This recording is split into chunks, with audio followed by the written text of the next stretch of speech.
हमारी लड़ाई अखिलेश जी से हिस्सा नहीं दिए हैं, ये फौज हमारी ललकार रही है कि हिस्सा दीजिए, क्यों नहीं देंगे? खाली वोट लेंगे हवा तो दे थिला बोरा का बोरा दिया। प्रदेश की बात हो और ओम प्रकाश राजभर की बात न हो, ऐसा कैसे हो सकता है? इस समय हम घोसी में हैं, जहां उपचुनाव चल रहा है, और इस वक्त हमारे साथ हैं सुहेल देव, भारतीय समाज पार्टी के राष्ट्रीय अध्यक्ष और पूर्व मंत्री ओम प्रकाश राजभर। सर, घोसी के उपचुनाव को कैसे देख रहे हैं? यहाँ लड़ाई नाम की कोई चीज़ नहीं है।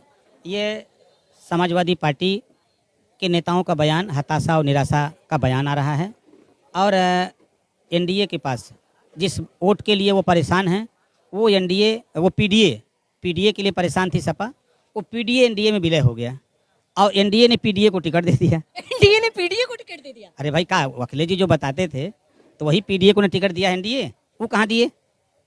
अब तो परेशान हैं कि पीडीए तो उधर चला गया एनडीए में, तो इसी से वो सब बौखलाए हुए हैं। बौखलाए हुए रामगोपाल यादव लगातार कह रहे हैं कि इस चुनाव पर ही ओम प्रकाश राजभर का भविष्य टिका हुआ है, और अगर यह चुनाव कहीं भारतीय जनता पार्टी हारती है, जो कि हार ही रही है, तो ओम प्रकाश राजभर को बीजेपी वहां से भगा देगी।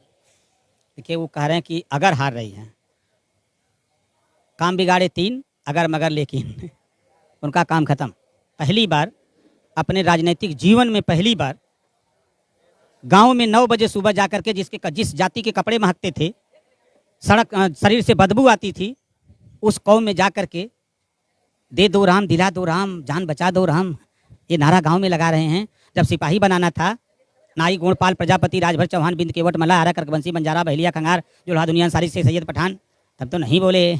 आज जा रहे हैं दे दो भैया, भाई भैया का वहीं बैठ के गिड़गिड़ा रहे हैं। ये किसकी देन है? ओम प्रकाश राजभर की देन है कि आपको एसी से निकाल करके खड़ा करा दिया गांव में। पता करिएगा, पूछिएगा कि कभी आपने राजभर बस्ती में कदम रखा था? ये ओम प्रकाश राजभर की देन है। शिवपाल सर जी पूछिएगा, क्यों कदम रखा? आज देखो अखिलेश को मजबूर कर दिया कि एसी से निकलो, नहीं तो गए दुनिया से। मुझे याद है आजमगढ़ के लोकसभा का उपचुनाव चल रहा था, आपने कहा अखिलेश यादव एसी से नहीं निकलते हैं। अब तो अखिलेश यादव लगातार बैठकें कर रहे हैं, प्रशिक्षण शिविर लगा रहे हैं, तमाम चीजें कर रहे हैं, फिर भी ओम प्रकाश राजभर नाराज है। एसी में एसी में कर रहे हैं, वो एसी में कर रहे हैं। देखिए, वो बैठक में वो अपनी पार्टी के नेता जाते हैं और असली वोटर गांव में है, वो गांव में नहीं जा सकते ना जब तक नहीं चाहेगा। देखिए, यही चुनाव में आप कह रहे हैं ना कि रामगोपाल जी गांव में जाके गिड़गिड़ा रहे हैं कि दे दो भैया, दे दो भैया, दोहाई भैया का है। सुधाकर सिंह कह रहे हैं कि नेता मैं हूं और ओम प्रकाश भैया भी नेता हैं, और वो चाहेंगे कि एक नेता ही चुनाव जीते।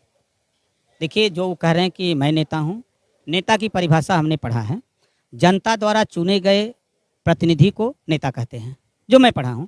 तो दारा चौहान जी भी जनता द्वारा चुने गए प्रतिनिधि, लोकसभा में भी जनता ने चुना, विधानसभा में भी चुना, मंत्री भी थे, और सुधाकर जी भी जनता द्वारा चुने गए जनप्रतिनिधि थे। लेकिन सुधाकर सिंह जी कह रहे हैं कि ओम प्रकाश जी चाह रहे हैं कि सुधाकर सिंह जीते। गलत सोच रहे हैं। हम चाह रहे हैं कि समाजवादी पार्टी, कह रहे हैं उनकी अंतरात्मा मेरी लड़ाई यहाँ नहीं है। मेरी लड़ाई अखिलेश और ओम प्रकाश राजभर के बीच में है। अच्छा, तो आप प्रदेश स्तर और राष्ट्रीय स्तर की लड़ाई लड़ रहे हैं। और क्या, हमारी लड़ाई अखिलेश जी से हिस्सा नहीं दिए हैं, ये फौज हमारी ललकार रही है कि हिस्सा दीजिए, क्यों नहीं देंगे? खाली वोट लेंगे हवा तो दे थिला बोरा का बोरा दिया देते ही तो है। यही भारतीय जनता पार्टी है जिसके बारे में आप कह रहे थे कि सीटों का घोटाला कर लिया, नौकरियों में घोटाला कर दिया। तब तो सपाई साथ नहीं दिए, सपाई फोटो दिखावें, तब ये गुलदस्ता लेकर के राती की कभो योगी जी से मिलत हुआ तो कभो मोदी जी से मिलत हुआ कि जान बचावा। आपने देखा कि रामगोपाल जी के बेटे का नाम सीबीआई ने सामने किया था, बचे ना? मोदी जी से मिलते हैं और योगी जी से मिलते हैं, बचते हैं। फोटो हम दिखा दें अभी खोल के, मेरे पास सब सबूत है। हम इसी से कहते हैं हमसे न अर्झो, हम पूरी दुनिया को जानते हैं, हम वेद पुराण रामायण महाभारत गीता कुरान कुल पढ़ के आए हैं। विकास के पैमाने पर क्या लगता है आपको, एनडीए गठबंधन बनाम इंडिया गठबंधन की जो राष्ट्रीय स्तर की लड़ाई है, 2024 की लड़ाई है, जिसके लिए अखिलेश यादव कह रहे हैं कि एनडीए गठबंधन जो है वो घमंड का गठबंधन है और इंडिया गठबंधन धरातल से जुड़ा हुआ गठबंधन है। देखिए, पटना में रैली हुई, पटना में इनकी बैठक हुई, तब पीडीए बना, तो पीडीए तो विलय हो गया एनडीए में, फिर इंडिया में या एनडीए में? एनडीए में उन फिर गए बंगलौर, इंडिया बना उनका। वहाँ कांग्रेस ने कहा